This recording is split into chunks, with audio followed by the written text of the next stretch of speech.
কি ব্যাপার, আপনি কে? আসলে স্যার আমি তামিম সাহেবের ওয়াইফ।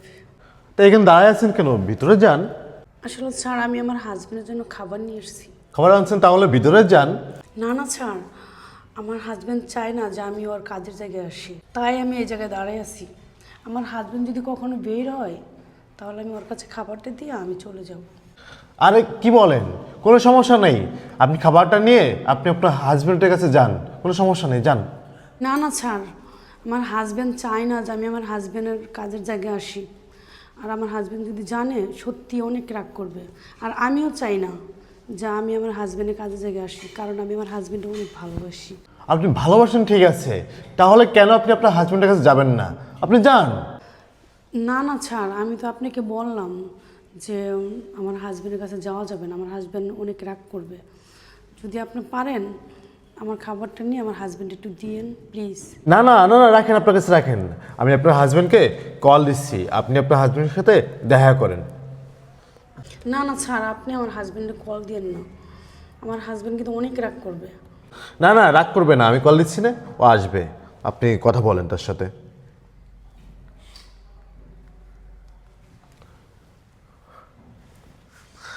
হ্যালো তামিম সাহেব, আপনার স্ত্রী এসে, হ্যাঁ আপনি একটু মেন গেটে আসেন তো, আপনার স্ত্রী আপনার জন্য খাবার আনছে। আচ্ছা আচ্ছা, ঠিক আছে, আসেন। কি ব্যাপার ঝুমা, তুমি আমার অফিসে এসেছো কেন? তোমাকে না বারবার করে বলে দিয়েছি আমার কাজের জায়গায় আসবে না। আসলে দেখো, তোমার জন্য খাবার নিয়ে এসেছি। খাবার কেন নিয়ে আসছো? তোমাকে না আমি বারবার করে বলে দিয়েছি আমার অফিসে আসবে না। তোমার ঢং দেখে বাঁচি না। তুমি যে সকালে খায় আসো নাই ওই জন্য নিয়ে এসেছি। আরে রাখ তোর আগলা পিরিত, এত আগলা পিরিত দেখাতে হবে না। আর আমার জন্য খাবার কেন এনেছিস? যেই খাবার এনেছিস না সেটা তুই খাস। আর শোন, তুই এখনই আমার অফিস থেকে বের হ, আমি বাহিরে খেয়ে নিতাম। আশ্চর্য। তুমি তো গতকাল রাত্রেও খাবার খাও নাই, আর তুমি কি বললা যে বাইরে খাবার খাবা? তুমি তো বাইরে খাবার খেতে পারো না আমার হাতের খাবার ছাড়া, তাই তো আমি নিজের হাতে রান্না করে নিয়ে এসেছি তোমার জন্য। একবেলা না খেলে কিচ্ছু হয় না। খাবার কেন নিয়ে আসছো তুমি? যাও, আমি খাবো না, আমার খিদে নেই। তুমি না খেলে কি আমি খাবো? আমি বুঝি না, মানে আমাকে ছাড়া তুই খেতে পারিস না, এটা কোনো কথা? এই তো কি কেউ আটকে রেখেছে? তুই তোর মতো খাবার খেয়ে নে, আমি বাইরে থেকে খেয়ে নিব, সমস্যা কি? তোকে আমি যেতে বলেছি, এখনই আমার অফিস থেকে যা। আমি কি তোমাকে ছাড়া কখনো খাইছি? শুধু পেয়েছে খাওয়া খাওয়া আর খাওয়া। এই খাওয়া ছাড়া কি আর কিছুই বুঝিস না? যা, এখনই আমার অফিস থেকে বের হয়ে যা। চত্বর সব। কি হলো, দাঁড়িয়ে আছিস কেন? যা। এই দাঁড়ান, আপনি টুইনকে পার্টিটা আমার কাছে দেন। কি সমস্যা আপনার? এই মেয়েটা কষ্ট করে রান্না করে আপনার জন্য আনছে, আপনি কি মনে করেন জীবনে কখনো রান্না করে খেয়েছেন? আপনি খান নাই তো। এই মেয়েটা কত কষ্ট করে আপনার জন্য রান্না করে আনছে, আর আপনি তার সাথে কত বাজে ব্যবহার করতেছেন, কেন করতেছেন? আসলে স্যার, ওকে আমার পছন্দ না, আর ওর কোনো কাজই আমার কাছে ভালো লাগে না। গ্রামের একটা গাইয়া মেয়েকে আমি বিয়ে করেছি, আর এই বিয়ে তো আমার কোনো মত ছিল না, শুধুমাত্র পরিবারের কথা রাখতে গিয়ে ওকে আমি বিয়ে করেছি। কোনো কাজই ঠিকঠাক মতো করতে পারে না, একটা করতে বললে আরেকটা করে ফেলে। ওর রান্নাও খুব বাজে, ওর রান্না খাওয়া যায় না, জঘন্য খেতে। এই জন্য ওকে আমার সহ্য হয় না। এই আপনি কি বললেন? ও গ্রামে খ্যাত একটা মেয়ে। আর কি বললেন?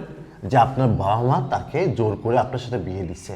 এই আপনি কি বিয়ের আগে কি দেখেন নাই যে আপনার স্ত্রী কেমন হবে, কেমন ছিল? তাহলে আপনি কেন বিয়ে করছেন? আপনার যদি পছন্দ নাই থাকতো তাহলে আপনি তাকে কেন বিয়ে করছেন? আর মেয়েটাকে দেখে তো মনে হচ্ছে গ্রামের সহজ সরল একটা মেয়ে। আপনার কপালটা ভালো, এমন একটা মেয়ে আপনি বিয়ে করতে পেরেছেন। আর কি বললেন? তারাতে রান্না নাকি আপনার ভালো লাগে না। তাহলে আপনি কারাতে রান্না খান? হ্যাঁ, কি খান আপনি? আপনি কি না খেয়ে থাকেন? এতদিন যে মেয়েটা কষ্ট করে আপনাকে রান্না করে খাওয়াইছে, আজকে তাকেই আপনি বদনাম দিচ্ছেন যে তারা তো রান্না ভালো না। এই মেয়ে, তুমি কি রান্না করতে পারো না ভালো করে? হ্যাঁ স্যার, আমি ভালো করে রান্না করতে পারি, কিন্তু হয়তো আমার হাতে রান্না আমার হাজব্যান্ডের পছন্দ না। আর স্যার, গতকাল রাত্রে আমার হাজব্যান্ড একটা পার্টিতে গেছিলো, তারপর রাত্রে এসে খাওয়া দাওয়া করে নেই, তো সকালেও খাবার খাই নাই, তাই আমি একটু দুশ্চিন্তায় ছিলাম, তাই আমি নিজের হাতে রান্না করে ওর জন্য খাবার নিয়ে এসেছি। ও আচ্ছা, কালকে রাত্রে সারা রাত পার্টি করেছেন, এই জন্যই তো বলি যে ঘরের বউ কেন ভালো লাগে না আপনার কাছে। আজকে ঘরের বউ আপনার কাছে খ্যাত হয়ে গেছে। বাইরে বিভিন্ন পার্টিতে যে বিভিন্ন ধরনের মেয়েদেরকে দেখার পরে ঘরের স্ত্রী আর ভালো লাগে না। আসলে কি জানেন তামিম সাহেব, আপনাকে লজ্জা দিতে চায় না, তারপরও আপনাকে লজ্জা দিতে হচ্ছে। বাইরের যে পুরুষ নারী দেখে সেই পুরুষ কখনো না ঘরের খাবারটা তার ভালো লাগে না, মানে ঘরের স্ত্রীটা ভালো লাগে না। তেমনটাই আপনি একজন। সারা রাত পার্টি করছেন, সকালে অফিসে চলে আসছেন, আর এই মানুষটা কতটা ভালোবাসে আপনাকে, ভালো না বাসলে না আপনার জন্য এই খাবারটা না অফিসে আনতো না। আপনাকে ভালোবাসে বিলে এই মেয়েটা কষ্ট করে রান্না করে আপনার অফিসে খাবারটা দিতে আসছে। আর আপনি কি বললেন যে আমার অফিসে কেন আইছে? কেন অফিসে কি আসা কি নিষেধ করছি আমি? আমি তো নিষেধ করি নাই। সে তো আসতেই পারে, সে আপনার খাবারটা আনতেই পারে, তাই বলে কি তার সাথে কি এইভাবে জঘন্য ব্যবহার করতে হবে? না। আসলে আপনি শিক্ষিত হতে পারেন, কিন্তু আপনার ব্যবহারগুলো না একটা অশিক্ষিত পরিচয় দেয়। দেখেন, স্ত্রীর ভিতরে না আল্লাহ পাক একটা মিল মহব্বত দিয়েছেন, একটা ভালোবাসা সৃষ্টি করেছেন। এই ভালোবাসাটা না আপনার ভিতরে নাই। আপনার স্ত্রী যতটা ভালোবাসে আপনাকে, আপনি যদি তার কিনুকুনা অল্প একটু ভালোবাসতেন, তাহলে আপনাদের ভিতরে না এই ঝামেলাটা হতো না। কারণ আপনি তো ভালোবাসবেন কীভাবে? কারণ আপনার তো বাইরের মেয়েদের দেখা তো অভ্যস্ত হয়ে গেছেন আপনি। ভাই, এগুলো বাদ দেন, এগুলো বাদ দেন। আপনার কপালটা ভালো, তার মতো একটা মানুষ আপনি পেয়েছেন। এমন গ্রামের মানুষ পাওয়া যায় না বর্তমান। আর আপনি কি করতেছেন? তাকে অবহেলা করতেছেন। ভাই, অবহেলাটা করেন না, তাকে মন থেকে ভালোবাসেন, তাহলে আপনাদের লাইফটা অনেক সুন্দরভাবে যাবে, আপনাকে ফিউচারটাও ভালো যাবে। কিন্তু আপনি সেটা করতেছেন না। দেখেন ভাই, এই খাবারটা সে কষ্ট করে রান্না করে আপনার জন্য আনছে। বেশি কথা বলেন না। আজকের থেকে আপনার স্ত্রীকে ভালোবাসবেন। আপনার স্ত্রী যতটুকু ভালোবাসে আপনি অর্ধেকটা ভালোবাসেন তাকে। দেখবেন আপনার ভবিষ্যৎটা ভালো যাবে, সব কিছুই ভালো যাবে। এই কাজগুলো আর করেন না। এই নেন, খাবারটা আনছে, আপনি এই খাবারটা খেয়ে নেন। সত্যি স্যার, আপনি ঠিক কথাই বলেছেন। আমি এতদিন ওর সাথে যেরকম আচরণ করেছি এগুলো একদম করা উচিত হয়নি।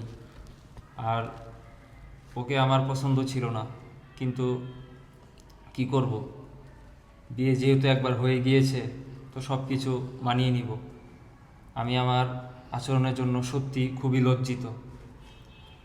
সত্যি ও আমাকে অনেক ভালোবাসে, সব সময় আমার মন জয় করার চেষ্টা করে, কিন্তু আমি ওকে ভালোভাবে বুঝিনি।